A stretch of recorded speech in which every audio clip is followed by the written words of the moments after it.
What's up, guys? Welcome back to my channel. So I'm here today to talk about The Housewives of Potomac, Season 7, Episode 5, The Burn Session. So be sure to like, comment, subscribe, and let's jump right into it. Because we see Wendy making Robyn, Gizelle, and Charrisse look dumb in this episode. And we also see Candiace eating Ashley alive at the very end. So yeah, let's get right into it. So the first thing we see is actually Ashley pulling up to Candiace's new home and just to hang out, kind of have some snacks and such. And Candiace, in the confessional, she runs through kind of all the things that she and Ashley have in common. She says, oh, you know, we're both young, we were both in the pageant world, and Ashley's actually the one who introduced Candiace to the whole group. So she touches on all these things that they have in common. And someone on Twitter actually said they're like sisters who have the same dad but different moms or something like that. So they're just hanging out, having some snacks, and we see to kind of discuss the situation about the news getting leaked about Ashley and Michael getting separated.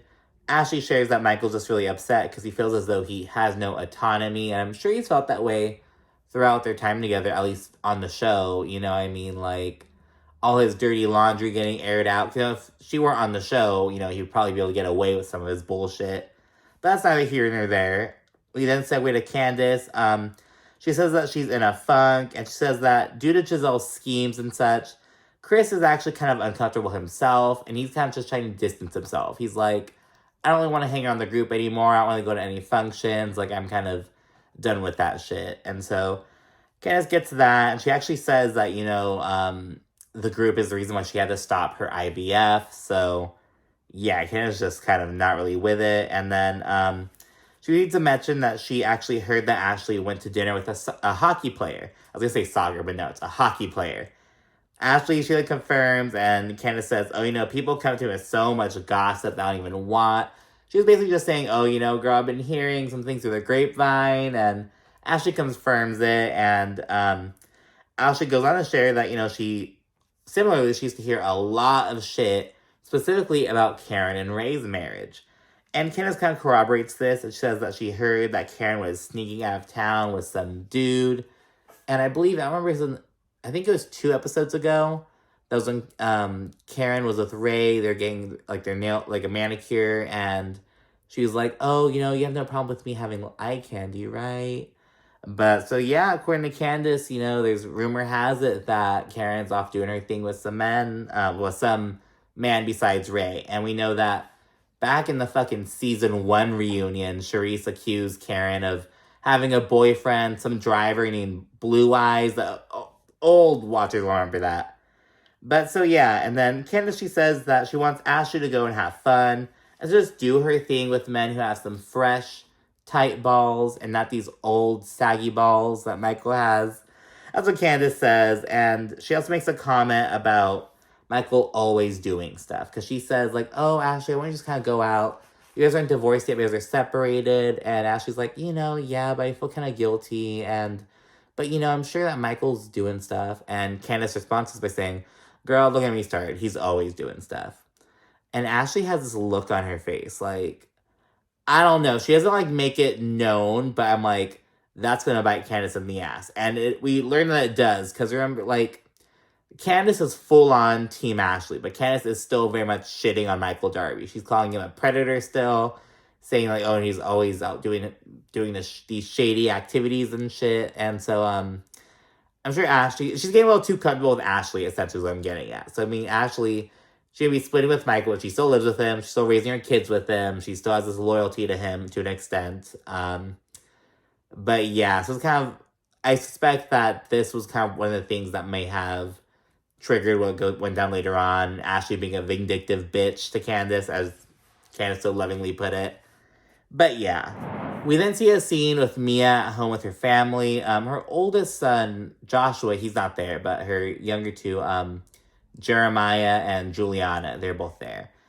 And she was discussing getting ready to open a new DC clinic. It's lucky number 25 and the first one in DC.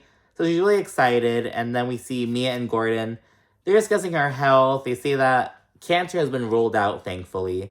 But Mia still needs to kind of get her lymph nodes and lumps removed. And she still kind of has to pinpoint exactly what this thing is. So yeah, and then Mia shares she's planning a Miami trip. She says that she's lived down there for a while because her adoptive mom lived there.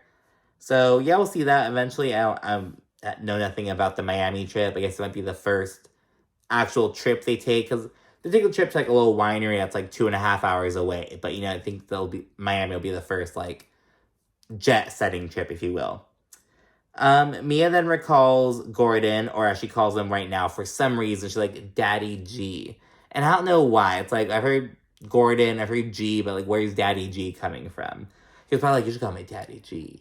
like, while watching last season. But yeah, Mia recalls Daddy G actually meeting her in Miami back while he was still married to his ex. And she says that they fucked on the beach. And it's like, didn't she say last season that she and Gordon met at that fancy strip club she allegedly worked at?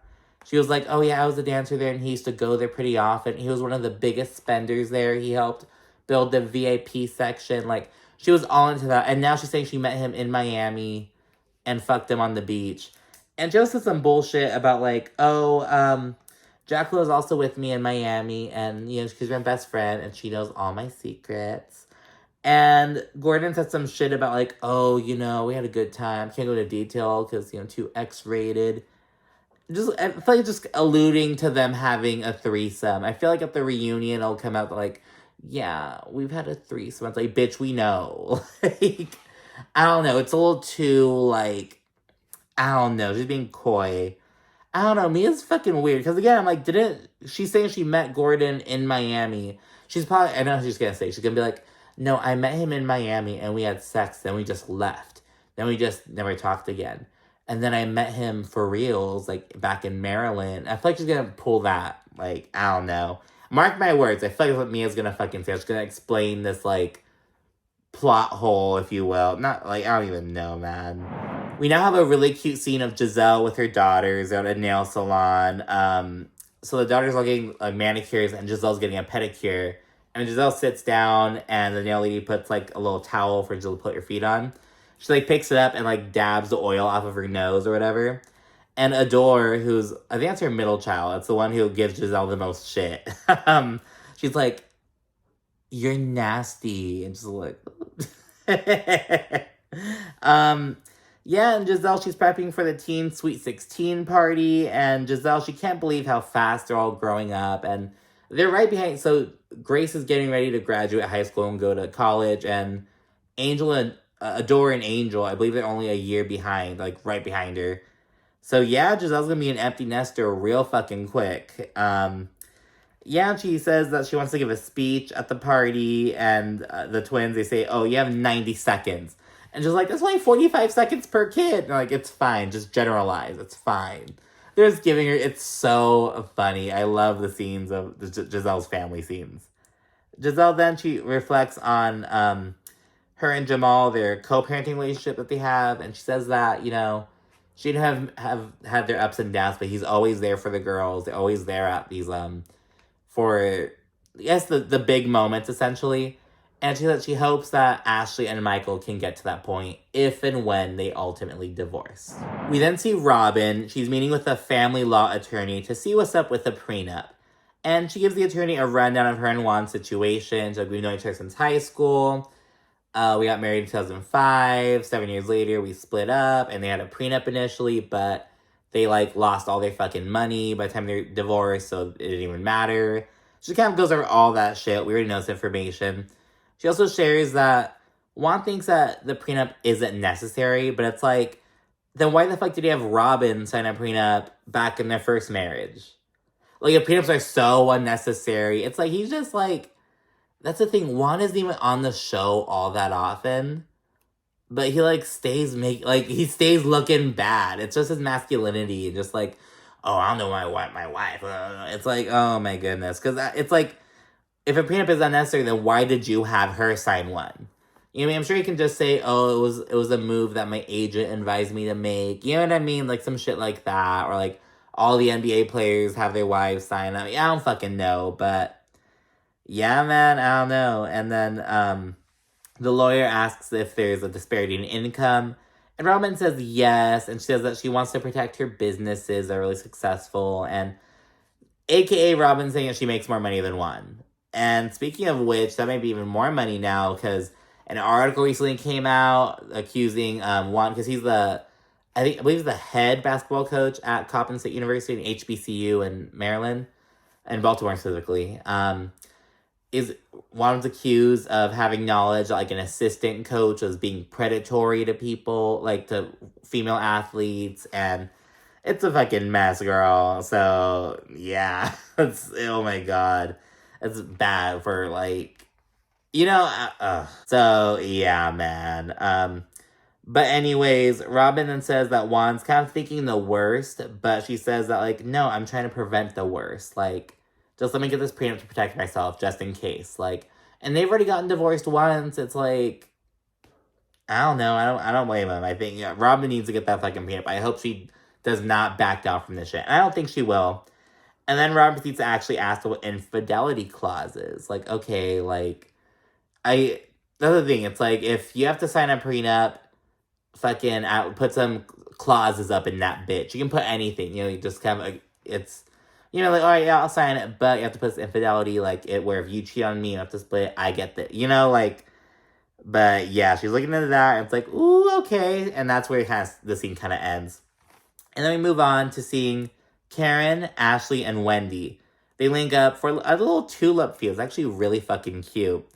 Ashley mentions Michael's vasectomy again. She mentioned it it was like the second or third time this episode she's brought up the vasectomy. And she's like, I don't even care about it, girl. Like, it's whatever. And it's like, Ashley, shut up. You obviously care. Like, first of all, in the last episode, you said you cared about it when you brought it up the first time. And I brought up multiple other times. It's like, Ashley, girl, like, come on. Because it's not even a necessary piece of information. Like, I get being like, oh no, like, some information just necessary. Like, oh yeah, we aren't talking anymore. Like, yeah, we're splitting up. This happened, whatever. But Michael getting a vasectomy, like, isn't necessary information to anyone except Ashley. You know what I mean? It's like, no one's expecting Ashley to have another kid with Michael at this point in time. Like, no one gives a fuck, But anyways, they didn't talk about the breaking news about, the leak regarding Ashley and Michael splitting up. But Ashley said she just isn't really ready to go into it yet. She's just still kind of raw about it, but whatever. Then pick some fucking tulips. It's really fucking cute. And Karen says that she was really disappointed to not see Wendy's kids at the family fun day. And, when he goes into saying, like, yeah, it was just like, the whole thing was weird. I don't get why Robyn had Candiace ask me to take them. Like, it was just dumb. And Karen says, you guys can't get to a better place until you guys put your emotions aside. And Wendy then picks up from there and says, she wants everyone to come together in a safe space and just kind of air their grievances out. She says that she gets that she can come off as condescending sometimes. She's like, I get it. I can have this vibe sometimes. I hear that. And she says she would like everyone to admit their faults and move forward. So she's going to send a group text inviting everyone to a burn session, which we'll get more into that right now. However, before the burn session, we get a quick little home scene with Candiace. She's at home with Chris and her sister Crystal, because Crystal's staying with her and while her home is being built. And Candiace discusses how, because she's preparing to do a deluxe version of her album Deep Space, and she says that on one of the new songs, she recently secured a contract with Trina, the baddest bitch Trina, Queen of 305, to be on one of the songs. And Crystal, she's like, who? And it's like, oh my god. And that's not even some like, oh, the young people don't know Trina. It's like, I am Gen Z, I'm 25, and I know who Trina is. In fact, I did a fucking article on Trina just recently ahead of the BET Awards. But yeah, and Chris, he's like, you don't know who the baddest bitch is? And I was just shocked because, like, I've known Trina since, like, I was in high school. And Trina's not even, like, in my, like, era, like, I'm a little bit younger than that. But it's like, oh my goodness. But yeah, and Candiace, she also kind of discusses Wendy texting the group about the burn session a little bit. And she's just like, oh my gosh, like, I'm just so not ready for this. Like, I'm just not, like, it's just not gonna go well. She already has a fucking feeling about it. And she's fucking right. We then see Wendy and Ashley. And I never thought I'd see Wendy and Ashley together so often. I'm like, okay, so they're hanging out a bit more. But anyways, yeah, Wendy and Ashley, they're in a car together heading to the burn session. And Wendy, she's kept talking about kidney stones and how she's not really drinking enough water because she's all over the place. And we see a scene of her talking about with Candiace, and Candiace says that Chris has had kidney stones. And let me tell you, I immediately started drinking water. It's like, oh my god, that scares the fuck out of me. Like, drink your water, guys. Oh my goodness. And yeah, Wendy's talking about how much she has on her plate, that storyline. Wendy then shares that she got a Sprinter van for the others because she's just like, I just wanted to make them comfortable, and then I can come by myself to avoid being in drama, and I'll bring Ashley with me. Robyn, she initially didn't want to go, but she's rolling through. Everyone's showing up. Charrisse didn't get an invite, but Charrisse comes into play a little bit later on through FaceTime. We then get a scene that I thought was pretty interesting, and it's Wendy. She's talking to Ashley a bit about how hustle culture is really kind of glorified, and it kind of got me thinking because I work remotely, and I see, like, sometimes people I know be like, oh, like, I have, like, multiple remote jobs, do this, do that, hustle. And it's like, I like my leisure, though. You know what I mean? It's like, I'm a tourist. It's like, that whole hustle. Don't get me wrong, I'm all about that shit, but it's like, to an extent, I mean, that's too much. So you gotta just chill. Like, I don't know, if you can, obviously, but... So, yeah, Wendy's talking about how hustle culture is, like, glorified, but there's some downsides to it. And she talks about how her mother, 2 days ago, was hospitalized because she got some lab work done, and some tests came back rather high, so she had to go to the hospital. And Wendy said that she found out, she realized, essentially, if I don't take care of myself, I'm going to be my mom in 30 years. And she's kind of just realizing, okay, I got to take better care of myself. I got to kind of chill out. And because Wendy, she's doing a lot. She's got her candle line, which we aren't even really hearing a lot about. But she has that going on. She has her teaching going on, her political commentary, doing the restaurant. She has 3 young children. She has her husband. So it's like, she has a lot going on. You know what I mean? But anyways, that seems kind of interesting to me just because the whole conversation around hustle culture is interesting because I feel like everyone kind of glorifies it to one extent or the other, but it's like, I don't know. It's kind of an introspective thing for me to think about because I've kind of reckoned my relationship with hustle culture and been like, yeah, because when I was in college, I really hustled shit. I went full-time. In fact, 12 credits was full-time. One semester I had 18 credits, 2 part-time jobs. I was go, go, go, go, go. But it's like, I didn't like, I don't know. You just gotta just stop and smell the roses, basically, I guess. Anyway, let me just move on. Ladies then roll up to a vineyard in Bluemont, Virginia. Mia is all talking shit about the nice-ass party bus, as she calls it, by the way. It's like, this is not a party bus, it's a Sprinter van. There's a difference. There's no fucking stripper poles in this. Mia says, like, oh, this dusty-ass party bus from 1985. And it's a nice-ass, like, Sprinter van. So I don't know what the fuck she's talking about. It's like, shut up, Mia. Candiace, she's like, oh, we all know what happens when you invite wild boars to wineries. And we got a flashback of the Candiace versus Monique shit. And Candiace is just like, oh my gosh, like, I'm just not feeling this. Like, as Candiace said, yes, she's not feeling this whole thing, but she's rolling through. Candiace is Wendy's friend. She's like, I'm gonna do it. And obviously, it's a little group activity, so... Yeah, and then we get the specifics on the burn session. So everyone has a little notepad, and someone is chosen to be in the hot seat, basically the center of attention for that moment. While that person is in the hot seat, everyone is going to basically write down what they have to say about that person. They're then going to read it aloud and then burn it and leave it at that. However, if you don't have anything negative to say about that person, or anything to kind of, any bone to pick with them, if you will, you can write something nice, something positive, something affirming instead. So you have options. Wendy says that the goal is to be accountable. And Gizelle, she's kind of like, oh, Wendy can never be accountable for what she does and all the shit that she did to me. And we get some flashbacks of Wendy just kind of being standard housewife shady to Gizelle, kind of being shady with some of her comments. Nothing too crazy, you know what I mean? But Giselle's all hot and bothered over shit from last year. And then Wendy, in her confessional, she's like, well, it takes 2 to tango, so I need Gizelle to own up to some of her shit, too. And then we see, of course, Gizelle stirring some mess about Eddie. So, yeah, Wendy's right. It's like, she's not alone in this shit. So it's like, I don't know. In full disclosure, all kinds of people, I believe one was Scotty Beam, he made a tweet, was like, you guys will never guess whose side I'm on this season. And the thread was all full of people just being like, no, I'm Team Candiace and Team Wendy on this shit. Like, Gizelle, Robyn, and Mia and Ashley, they're just all looking bad. Same as Charrisse. Get to that in a second. So Wendy is first up in the hot seat. She's being a good host, saying, all right, I'll go first, you know. Ashley and Candiace, they both acknowledge, you know, that Wendy somewhat has a bit of a wall, but they feel as though she's starting to bring it down and trust the group more, and they appreciate that. So there's a positive. Karen, she says that she and Wendy had a rocky start 2 years ago, but that they're making progress, so hers is also pretty positive. Mia says that she feels like Wendy can be a bit dismissive, and we see a clip of from the reunion. Mia tried throwing shade at Wendy, and Wendy was like, are you talking? Are you saying something? Shut up. Like, just dismissing her. Like, I think that's an okay word to use. But she says that she's proud of Wendy for hosting this event and basically taking accountability, because according to Mia, Wendy has not really taken accountability up until today.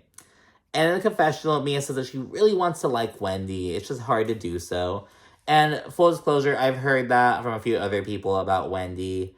I don't dislike Wendy or anything at all. You know, everyone has their moments. Like, I used to fucking hate Gizelle.